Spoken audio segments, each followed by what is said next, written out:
Let me thank everybody for taking the time to be out here, and in particular, I want to thank Supervisor Ellenberg, Mayor Landry, and this is their backyard and their district.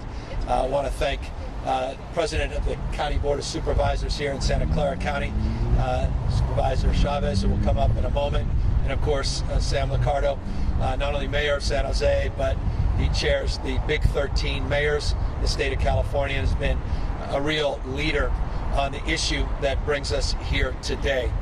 We are at a site of a Motel 6 here in Santa Clara County. The reason we're here at the site of a Motel 6 is to mark an important milestone in an effort to address the needs of the most vulnerable Californians, particularly those out on the streets and sidewalks in this state. People that are struggling to find housing, families that have been torn apart because of economic conditions or tragedies that have occurred in their lives that have precipitated conditions where they're not just on the streets and sidewalks, but they're in congregate shelters, stuck up against each other, cots, mats, rooms large and small, not only throughout Santa Clara County, but all throughout the state of California. As many of you know, the state of California has more homeless individuals than any other state in our union. On a per capita basis, one of the highest number of people out in the streets and sidewalks struggling with issues of homelessness. This state had a crisis on the issue of homelessness well before the crisis of COVID-19 and the current crisis that we are all navigating through. But in this crisis, it exacerbates that crisis and the concerns and the acuity of need that we must be responsive to meet this moment, meet the needs of 108,000 of those that are out unsheltered on any given day in the state of California. We announced a series of initiatives a number of months ago on homelessness, but one of the subset initiatives we announced a few weeks back was Project Room Key. In partnership with FEMA, Project Room Key would identify 15,000 hotel rooms throughout the state of California. Those hotel rooms would be supported not only through food programs and delivery services, but with basic social services to meet the needs of those that we would provide accommodations for. We had an audacious goal a few weeks back of identifying 15,000 hotel rooms that would be made available as a subset of our larger strategy, homeless strategy, to get people off the streets. I'm pleased today to announce a milestone that 10,974 hotel rooms have been procured. 4,211 individuals are now inside, off the streets, out of our shelters, representing roughly 38% of all of those hotel rooms now being occupied. We've had amazing partnerships not only with Santa Clara County, but Yolo County, Merced County, Los Angeles County, Riverside County, and Ventura County. And there's a reason I mentioned those counties. They have simply done more than all of the other counties to really support this effort. This effort, though, as well, is made even more significant by the announcement with Motel 6 in their corporate headquarters here in the state of California. They are setting aside, as part of a master agreement template, some 47 Motel 6s like this in 19 counties in the state of California. Some 5,025 additional rooms.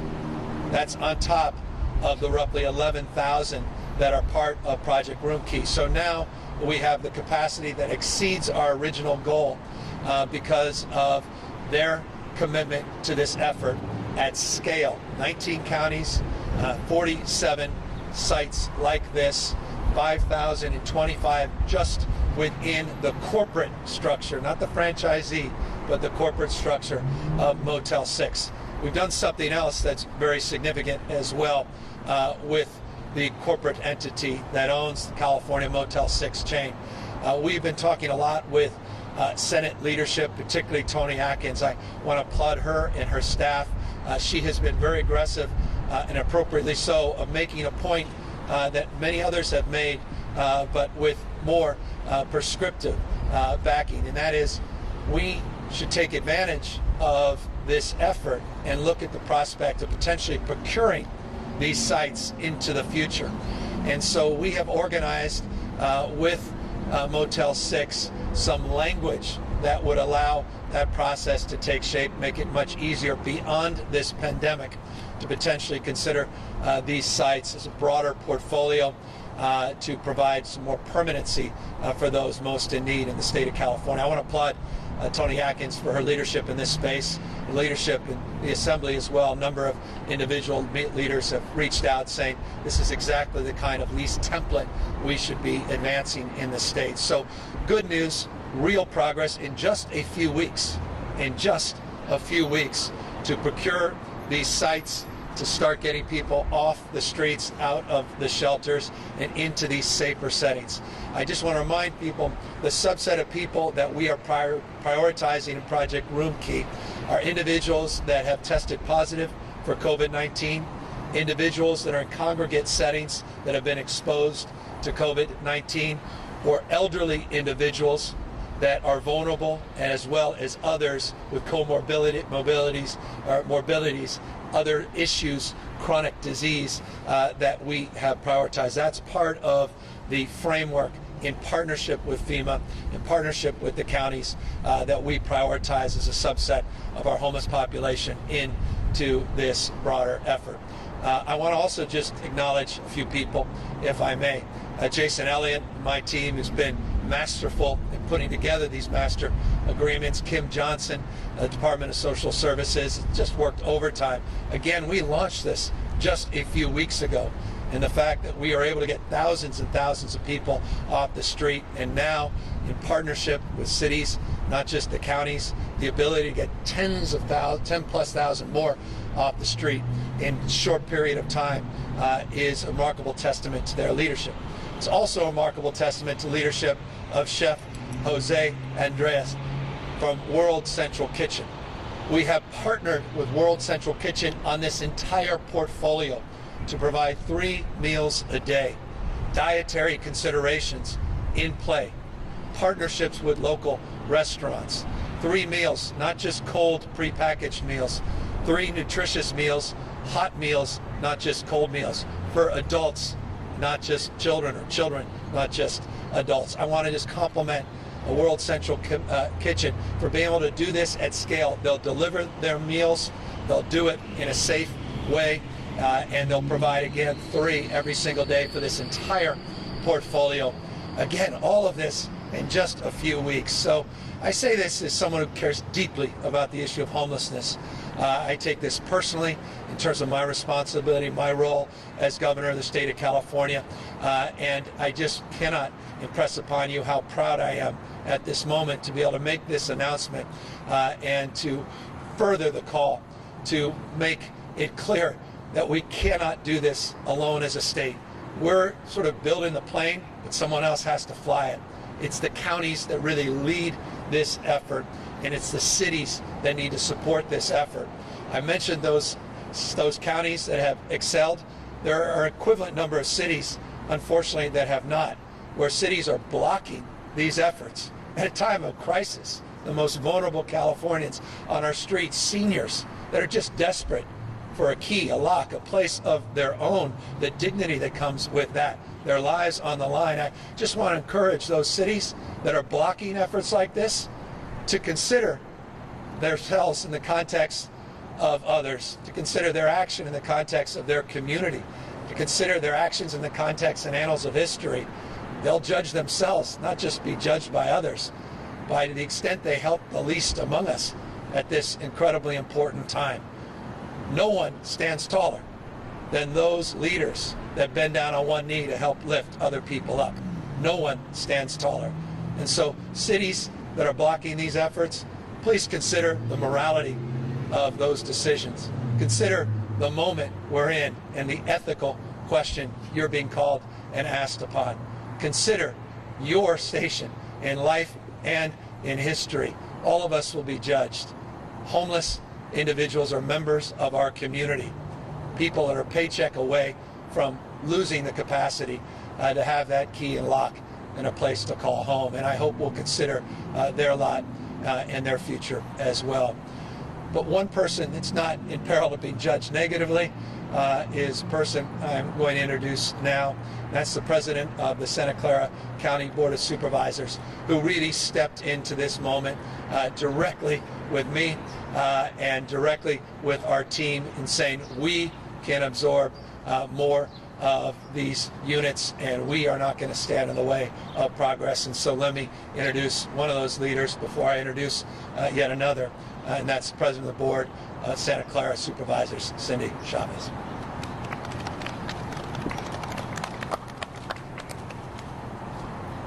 Well, good morning, everyone. You know, I have gotten some feedback from the public about all of the conferences, the news conferences we're doing. And one of the questions I get asked is, why do we spend time thanking each other, given that these are our jobs? And I want to say why. When we look at the governor of California and you compare that to governors across the country, there are few that stand shoulder to shoulder with him in terms of playing a leadership role in how we fight this virus. Governor Newsom has been inclusive statewide. He has moved us together to do hard things, and he has played a leadership role in addressing the needs of the most vulnerable in our community. He's done that by expanding offerings for child care, for supporting our efforts in surge capacity, in helping us think differently about how we handle criminal justice at this time. There really is no end to the leadership role that he's played, and it's allowed leaders on the ground like my colleagues, Supervisor Susan Ellenberg, to really dig in and expand opportunities for child care, for our police and fire services to really do their jobs, and for folks that work in our hospitals to have the PPE to excel and do the work that they need to do. And so it goes without saying that I'm so grateful to live in this state, and I couldn't be more grateful to be from this county, and I'll get to talk about our partnership with the mayor in just a moment. But let me say what's so important about Project Roomkey and why we're so excited about it. It allows us not only to meet the needs of a community during COVID-19, but allows us to work with our cities to think differently about how we address homelessness, because we all know that we both have to address this emergency, and then as we grow out of it, be the kind of state that recognizes there's a role for every person in our community, that there's a home for every person in our community, and that we understand the value of every person in our community. So I really want to just say I'm here on behalf of the county. We're so excited to be in the process of completing this negotiation here, because we think this is the right thing to do. So thank you, Governor. And, you know, for all of us, and I know those of you at home, I just want to thank you for those of you who are sheltering in place, washing your hands, not touching your face, doing all the things that we're asking you to do, that it's getting challenging to stay at home. And we hear you, and we're working as hard as we can under the governor's leadership to figure out what those next steps are. And again, I want to thank the governor for creating a statewide platform and a statewide framework for us to look at. One of the most important partnerships the County of Santa Clara has had has really been with the City of San Jose, and we really appreciate Mayor Landry Campbell and all the other cities in our county. But Mayor Liccardo and the city have shown extraordinary leadership and partnership with us, and taken on great risk to make sure that we're doing what we need to do for the members of our community, for example, in expanding food and meals across the county. So with that, I'd like to invite up Mayor Liccardo. Thank you, President Chavez, and I just want to say to Mayor Susan Landry, thank you for welcoming us to Campbell, and for standing up thank you for standing up as one of the cities here in the county that is very much willing to embrace this important initiative from the governor. And I am so grateful to the leadership of Governor Newsom. You know, I think we all know and we see in the news that he's providing leadership not just for our state, but for our nation at this time of crisis.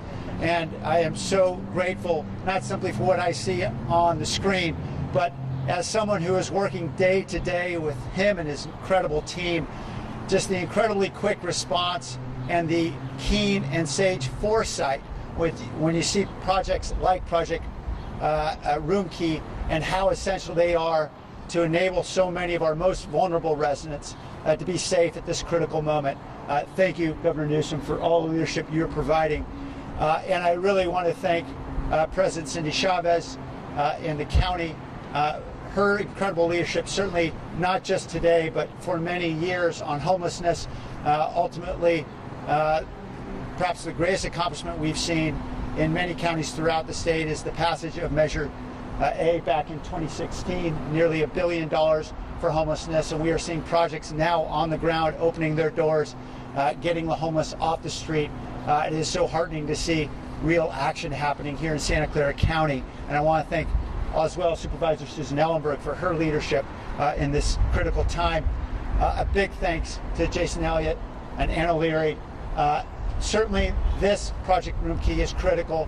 Also, the negotiations with FEMA ensuring there's reimbursement for this is really critical because all of our cities and counties are facing gigantic holes in our budgets. We're going to be spending a lot of money on emergency response, and being able to have those FEMA reimbursements is critical to enable us to better serve our community going forward. So thank you, Jason, for all your work.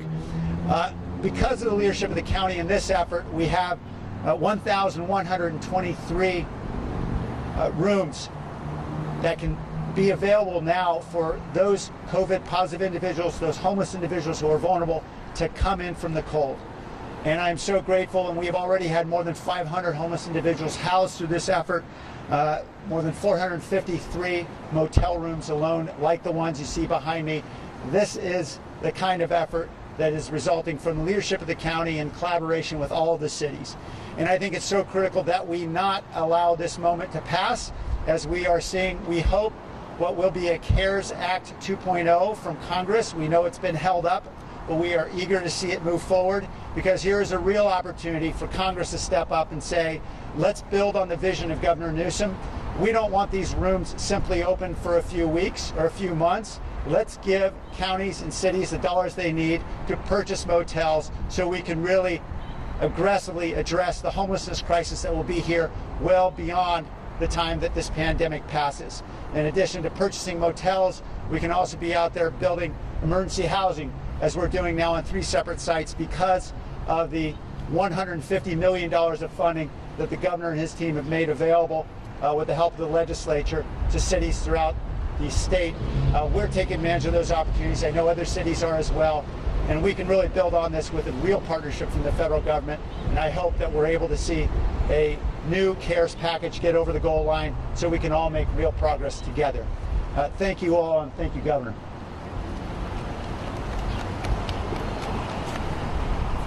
Thank you, Mayor Liccardo. Thank you, Supervisor. Thank you, Mayor and Supervisor, for all of your support.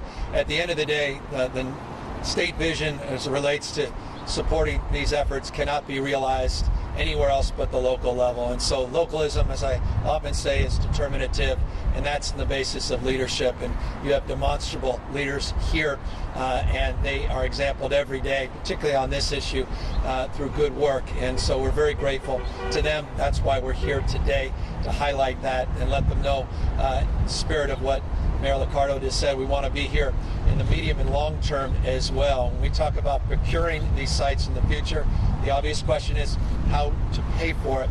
We're working, as the Mayor said, to see what we can do at the federal level with the next iteration of federal support and the stimulus, working through the voucher programs, CDBG programs, tax credit programs, looking with philanthropy, nonprofits, and to the extent that states can support those efforts, try to package all of that up.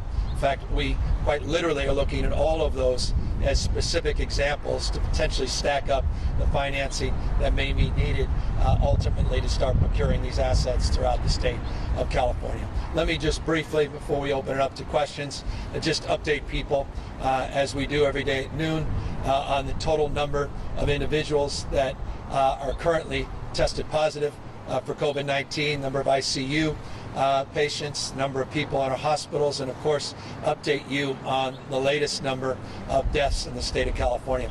Tragically, last night we lost another 87 human beings, stories, not statistics, people that have family members and loved ones that have been torn apart because of COVID-19. 1,072 families have been impacted through a loss of a loved one since the beginning of this crisis. So for those that think we're out of the woods, those that think we've turned the page, those that think that it could go back to the way things used to be, I caution you on the basis of that 87 number. That represents among the highest number of deaths this state has experienced since the beginning of this crisis. Our hospitalization rates went up, didn't go down last night, in the last 24 hours. Good news was modest growth of 1.3%. Our ICU numbers, however, did modestly go down, and when I say modest, by 0.1% in the last 24 hours. I reference hospitalization and ICU numbers as very, very important numbers in terms of our determination of when we can start loosening up the stay-at-home orders. We've certainly flattened the curve. The question is, when are we going to see those numbers start to decline on a consistent basis as opposed to an episodic basis as we have seen over the last week or so. We still had an increase total number of cases of 5.3% testing positive over the previous 24-hour period. Again, just a reminder that we still have a lot in front of us and a lot to do inside of us in terms of our determination to continue to practice physical distancing, our determination to continue to advance our broader stay-at-home orders up and down the state. I want to just make a point about people up and down the state of California. It's incredibly important that we highlight what we began to highlight very detailed terms in the beginning of this crisis. First guidance we put out was around skilled nursing facilities, senior centers, assisted living facilities. We followed that up with a very detailed announcement last Friday about what we are doing to help support our seniors up and down the state with an increased number of positives, not just for seniors in these facilities, but also staff providing support in these facilities. We talked about the 600 nurses that we had retrained. We talked about the strike teams that we put out to the skilled nursing facilities. We talked about all the new testing kits that we're prioritizing for these SNFs, the skilled nursing facility and senior centers. We also talked about all the new PPE that we were prioritizing in that space. Let me just underscore this by highlighting just in Tulare County alone, for those that think this is just an urban construct or densified in certain parts of the state, it exists and persists, COVID-19, throughout the state, including rural California, quite substantively so. Tulare County has 3 breakouts now in skilled nursing facilities that would break your heart when you learn more about them. It's just a reminder that none of us are immune from this disease, and that if we stop taking it seriously, we will have serious consequences. And those consequences are not just felt in statistical terms, but quite literally in lives lost, and no more vulnerable than the seniors, in addition, of course, to the homeless that we are highlighting here today. We put out specifics yesterday in all of our skilled nursing facilities of the total number of facilities and the exact sites where we have positives. There are requests appropriately in for the Department of Social Services to do the same.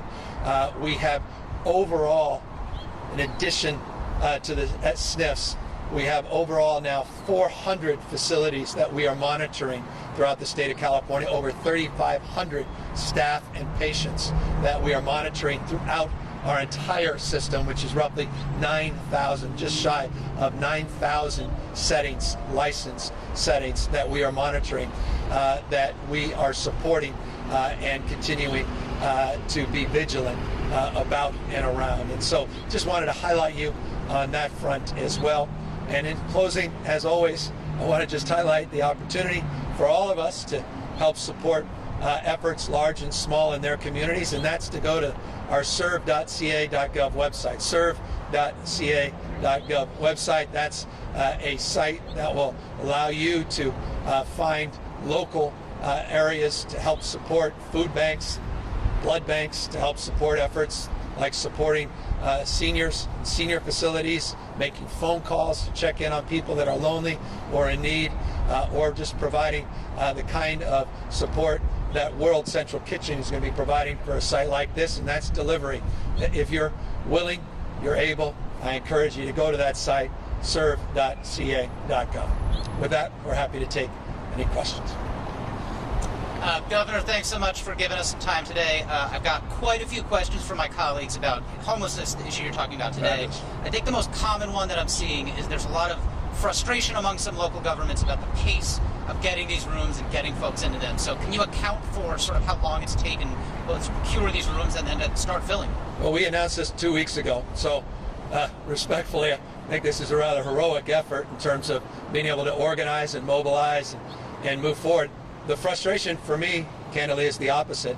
We have cities that are blocking some of these sites, not embracing some of these sites. This is not one of those cities.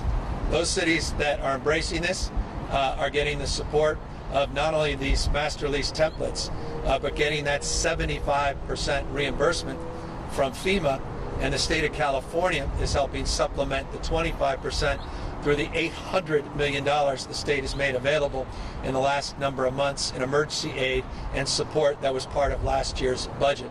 So there shouldn't be any issues in terms of blocking the application and the implementation of these efforts. That said, the process is not overnight, and the templates are provided. The counties become the organizing framework to then work with the cities. So there are a few layers here, and in each and every case there are complexities and nuances that need to be worked through.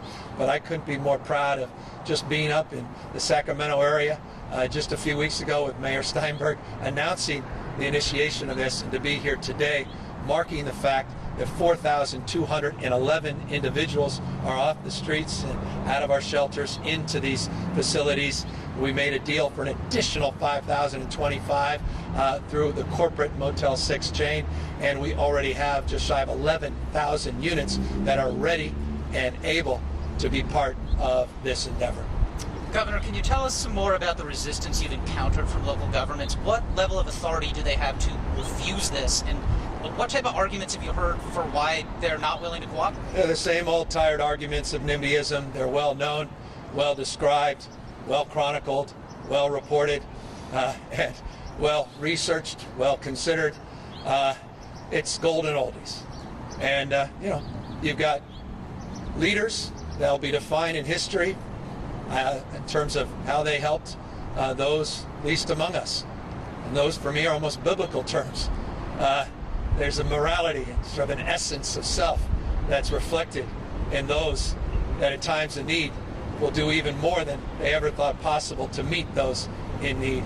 And then there are folks that just turn their backs and say it's someone else's problem and point fingers. And we have a few of those, unfortunately. And I just want to say this, my heart goes out to them as well. I get the politics of this. It's tough. And I just want them to know I have their back. And if you need support, I'll take the arrows in my back. I'll create some space. And so call me and let me see what I can do to secure your anxiety and your needs. And I don't mean to be dismissive of NIMBYism. I've lived it as a former mayor, county supervisor, and now governor. I understand where it comes from. But at this moment, we need folks to break through that. And then a final question on the topic of homelessness. I know a lot of folks are curious about the point you made about this potentially being a long-term solution for cities and counties to acquire these long-term to house folks. And you touched on this a bit. Would that be a mix of federal, state, and local funds? Would it largely be the fiscal responsibility of cities and counties? How would that pencil out? It's all about partnership, all about capacity building. It's about public-public partnerships along the lines that you described. It's also public-private partnerships with philanthropy. So we want to stack up the support and financing. We want to take advantage of the opportunity when we come out of this, not to give up these assets to large Wall Street investment funds, but see if there's an opportunity for the state of California, partnerships with nonprofits, faith-based support, and others to really create a more comprehensive capacity for us to deliver on our long-term needs in the state. And so, as I said, the template with corporate here with Motel 6 provides that guidance in very, prescriptive terms, and we're very encouraged by that. And now we're going to start resourcing them. Governor, I want to ask you about this deal to obtain hundreds of millions of masks. I don't know if you had any time to watch the hearing in the legislature this week.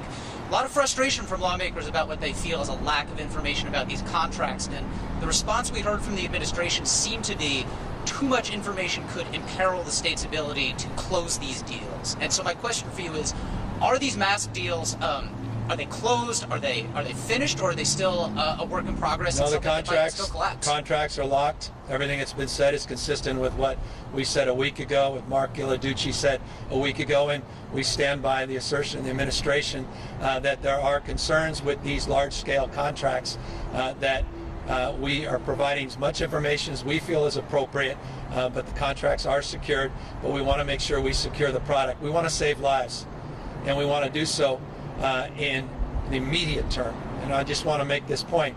We're in desperate need of more masks, not just N95 masks, procedural masks, gowns, gloves, coveralls, and shields.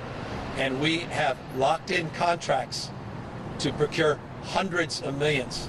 And we don't want to put them in peril.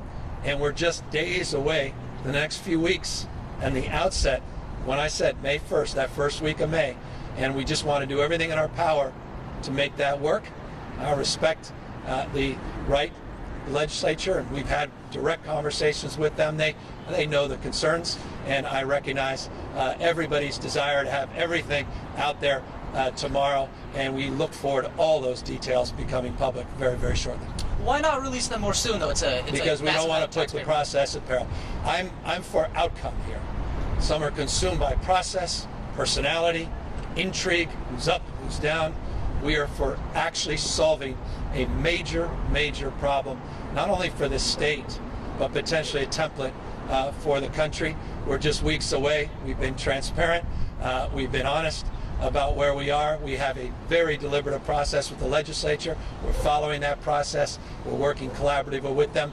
And we look forward to all the specific details and nuances so everyone could get under the hood, hundreds and hundreds of pages, and go through every preposition, every adjective, every verb, as is your right and our collective responsibility to you, the general public. Is the risk that other folks might, if you identify the masks you've identified, they might get snatched up by someone else? This is the wild, wild west. I don't know how many examples you've written about, others have written about, of deals gone awry. States all across this country have highlighted this. The federal government has highlighted this. People competing against one another. Things that looked promising, that were locked down, that somehow were stopped at the border, sent back.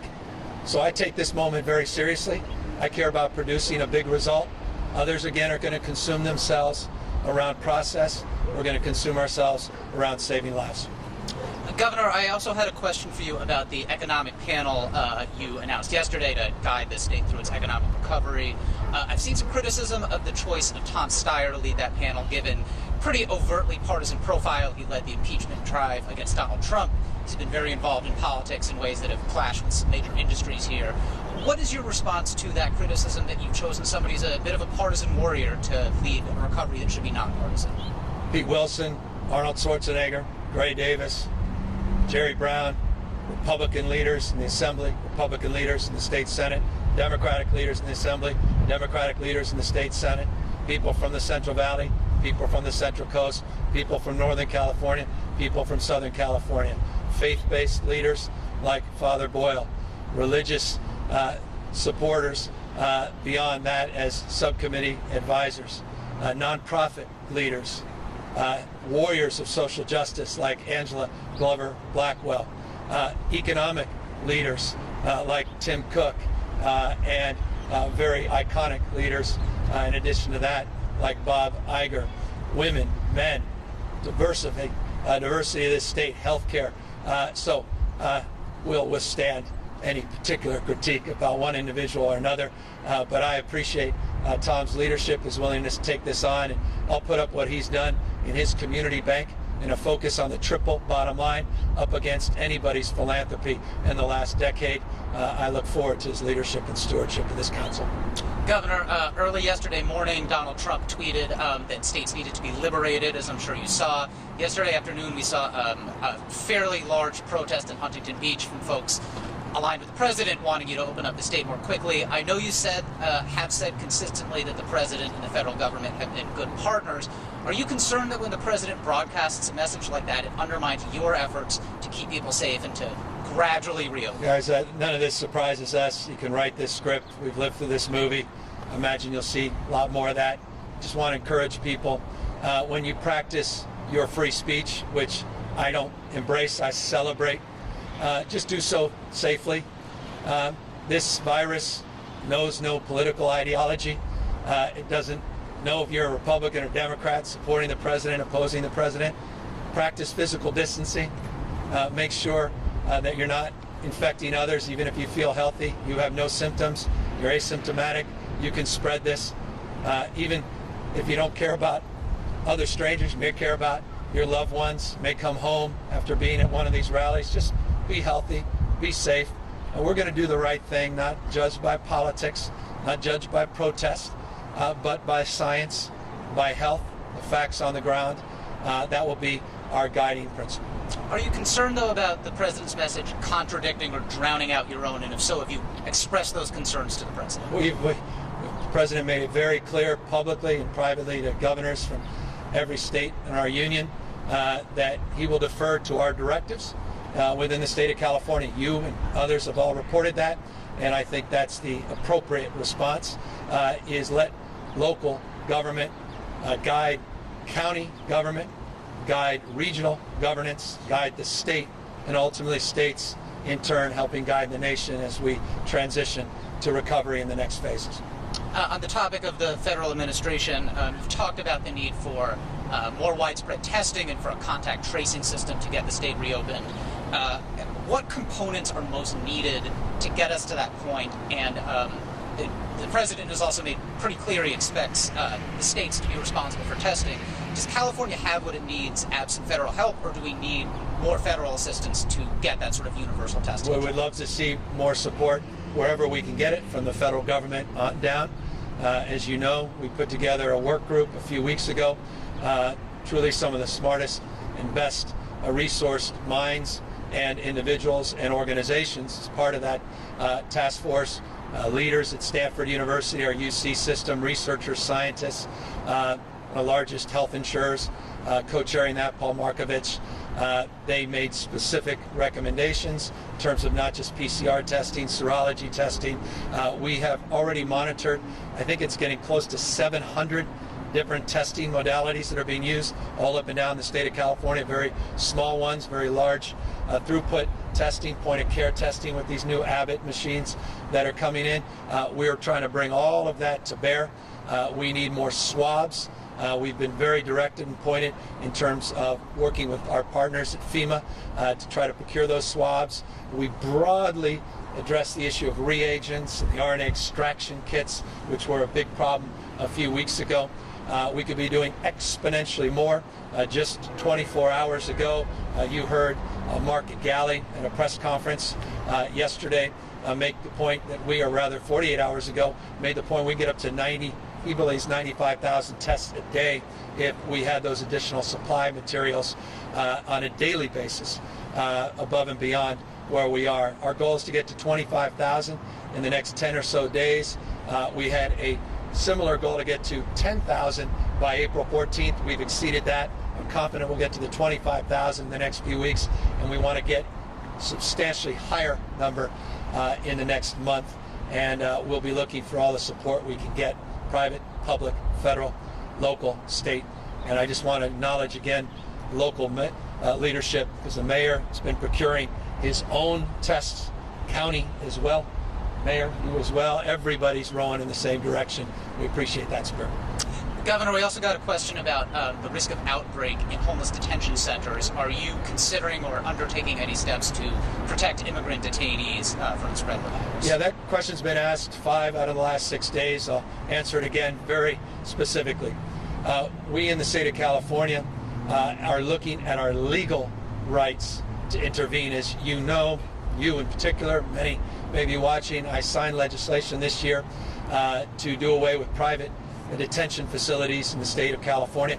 There was legal opposition to that. We ended up, now we are in the courts. So just because you sign something doesn't mean you can do something. That question is being adjudicated. Determination of states' responsibility and rights there to intervene are being questioned. I've got a legal team of folks, but more than just a legal team of folks. I mentioned this when we made very detailed announcement of what we're doing for all our residents, regardless of their immigration status, just a few days ago, to help support with direct disaster relief and also provide community presumptive eligibility at our clinic setting for individuals to be tested and treated regardless of their status, including an announcement on sick leave for our farm workers and others in our food chain. Our desire to do more in this space, but our need to really get clarification of what my legal authority is as governor and not a federal representative. And that's why, again, the federal government should do everything in their power to secure not only the health and safety of those that are detained in these federal facilities, but to make sure that they're isolated and quarantined and tested and cared for if indeed they have come in contact or been exposed or tested positive for COVID-19. Governor, I'm told we have time for one more question, so how are you sleeping these days? I'm just kidding, that's not my question. Folks wanted some more detail about both where some of these 4,000 folks who have been placed into shelter, if there are particular counties or cities where that's mostly happening, and conversely, if there are any particular cities and counties that are especially resistant, as you mentioned. Well, I want to highlight the positive and remind you, Yolo County has been spectacular, Merced County, LA County. Talking to two members of their Board of Supervisors, Mark Ridley-Thomas, Hilda Solis, just yesterday about their efforts and how we could be even more supportive of their efforts to encourage local cities within the county to help meet this moment. As I said, we're here in Santa Clara for a reason, because of Mayor Liccardo's leadership and county supervisors' leadership. And I want to also express a deep appreciation for the county of Riverside and the county of Ventura for doing a magnificent job. San Francisco, we're in partnership and conversation all across this state. As I said, just this Motel 6, and I'll end on this, the Motel 6 partnership is in 19 counties alone, just with this corporate opportunity for an additional 5,025 rooms. So it gives you a sense of what we're capable of doing when everybody just doubles down, rolls up their sleeves, stops playing politics, stops pointing fingers, and tries to just row in the same direction. So that's the spirit to which I'll end. Gratitude for all of those that have really helped and answer questions. Once we turn this off by just saying what I always say at this stage, and that is thank you to everybody that has gotten us to this moment. The 40 million Californians that have done justice to the stay-at-home orders, continue to practice the kind of social distancing and the physical distancing that has allowed us to bend that curve, flatten that curve, and give us a little bit more time to work through to make sure we are well resourced and prepare on the testing and tracing and tracking, isolation and quarantine process to make sure you're safe as we begin to toggle back and begin to reopen the economy. Take care, everybody. Thanks, Governor.